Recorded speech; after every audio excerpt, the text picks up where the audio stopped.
Hello, Villain Vice Squad, and welcome to this new obby. I just realized this is Robloxian Stories. I said the wrong thing. For this week's episode, instead of talking about normal things like 3 Roblox horror stories or Roblox games that have dark backstories, we will be talking about games that are based on true events. Get comfy now as we discuss the disturbing true stories of these Roblox games.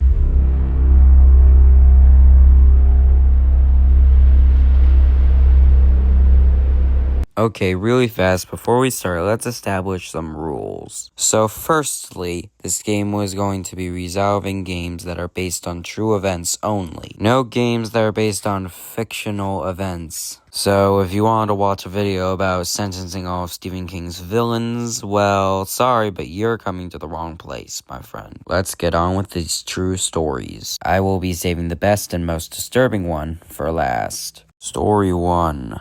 The Mimic. A lot of people probably know the popular Roblox horror game, The Mimic. And why wouldn't you? You could literally piss yourself just by listening to this episode of Robloxian Stories. It's super terrifying that some people actually think that the events of the 2021 Roblox game actually happened. On the other hand, actual intelligent people might recall some old Japanese folklore. For one of these monsters I'll be explaining, we have Hiachi. She is actually based off of this woman. She's actually based off of... I have no idea how to say that. But according to my knowledge, her name is Japanese for 8 feet tall. She's pretty much just a Japanese legend. She's pretty much a demon ghost who kidnaps children. Next we have this woman, Biwaki from The Mimic. She's actually based off Benzaiten, who is the goddess of music and good fortune. Sorry, I lost my voice there for a second, forgot. But in The Mimic, the goddess of music and good fortune is way more fucking terrifying. We also have this character called Koriko from The Mimic. She is based off of this weird thing called the Grudge. And then we have this terrifying thing called Megumi. Yeah, she's like this long-necked lady. And she's based off of this terrifying thing known as Roku Makroki, or something like that. These things are generally harmless, but they can be terrifying at night. While their bodies are asleep, their necks extend out to explore. And they attack people and drain them of their blood. In case you were wondering, I had to Google all the Mimic monsters and take pictures of the Japanese folklore. They are on my search history forever. Story 2.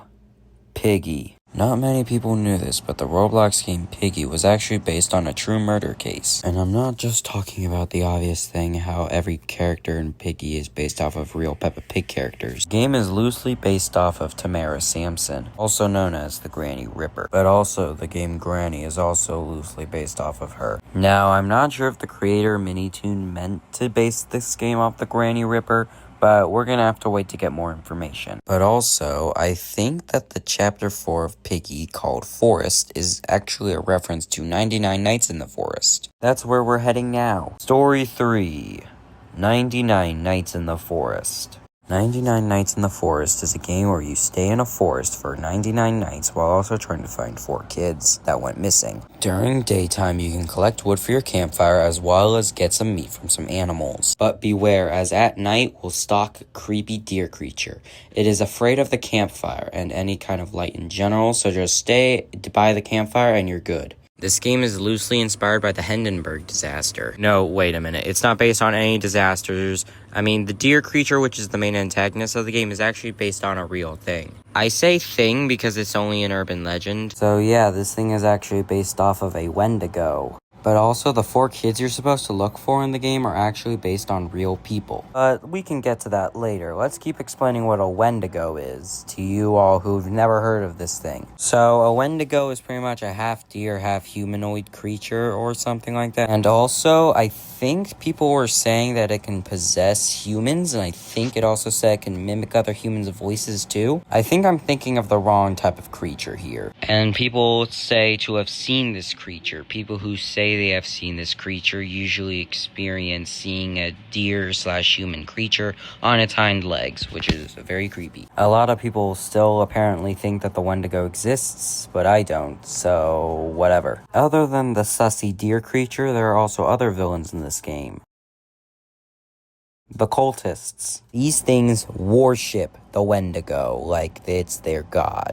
Well, actually, the game doesn't really tell us about where these cultists or the Wendigo came from. Is this Wendigo actually a Wendigo? Well, no. You see, later on in the game, you'll come across a research lab where the cult will do experiments. So this gives the player a hint that the deer was experimented on and became this Wendigo creature we know of today. And then soon, this deer/Wendigo broke free, killing all the scientists. Some of the scientists actually began to worship the deer and became the cultists we know of today. And the cultists just start worshiping the Wendigo like a god. Sorry, I'm kind of stuttering here. But a lot of people ask, what does this Wendigo want? Why is it repeatedly trying to kill us? Well, the real reason is that it probably just wants you gone. Just because of all the cruelty the scientists committed on this deer, it hates humans now, I think. Only his members who praise him like a god. I'm supposing it's a him. Anyways, so back to the Roblox game with the 4 missing people. Is this based on a true story?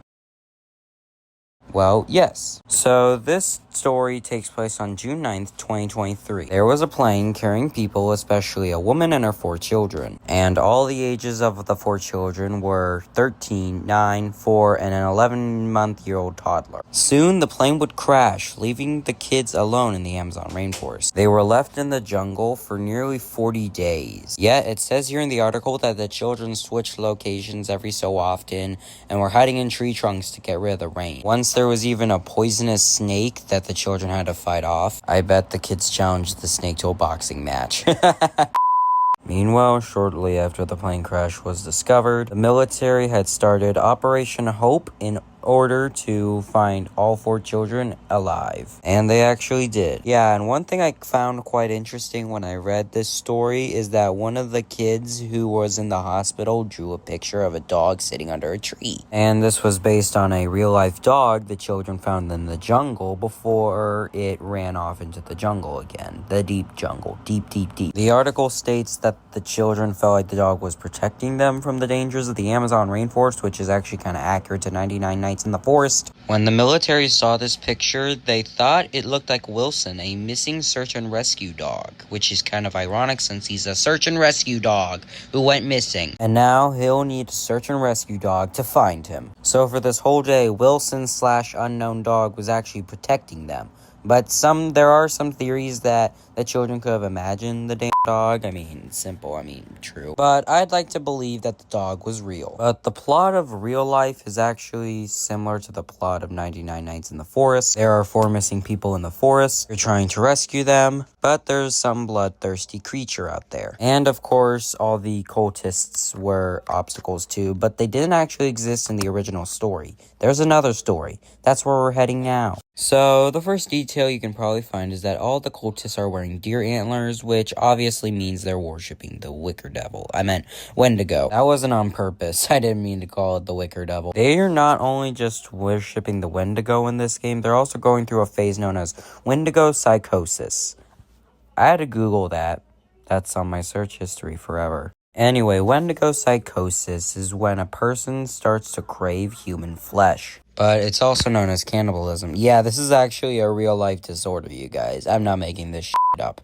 So, from what I know, these cultists are going through Wendigo psychosis. Once again, I'm gonna say it again. Yes, they worship this Wendigo creature like their god. Or they're treating this Wendigo like it's their Jesus. Anyway, back to the cultists. What are they based on? Now, this might sound quite silly, but this game is actually based on a cannibalistic tribe. That's right, you heard me right. This game is actually based on an indigenous tribe that is believed to have lived for at least 60,000 years. But no one's sure. And yes, this tribe still uses bows and arrows and spears to shake off nearby helicopters and boats. But we just want to say hi. I really hope all this effort of Googling the true stories of Roblox games and other stuff was worth it. If you enjoyed this episode of Roblox and Stories, be sure to give it a big thumbs up.